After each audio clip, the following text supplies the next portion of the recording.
The first question says, sketch the graph of the exponential function. Our function is f of x equals 2 to the x. What makes this an exponential function is having that variable in the exponent. So the x is the exponent, 2 is called the base, which is what the exponent is attached to.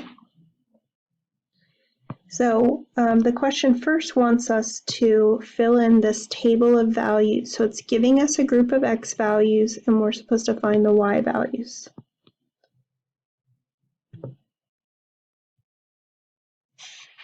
So I'm going to redraw the chart right here. And in for x, we're substituting -2, -1, 0, 1, and 2. And we're going to find the y values. So let's start with the easier values of 1. So if we substitute a 1 into the equation, that would give us 2 to the 1. 2 to the first power is 2. Then we'll substitute a 2. That's 2 to the second, which is 4. 2 to the 0 is 1. 2 to the -1.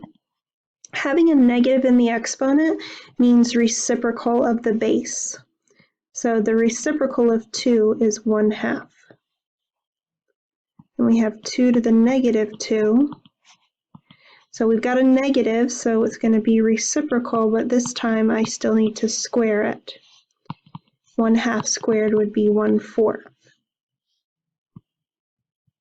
I'm going to plot these points, and my points are 0, 1, 1, 2, 2, 4, got -1 1/2, -2 1/4, and I'm going to connect these points. These points seem to connect very easily, nice and smooth.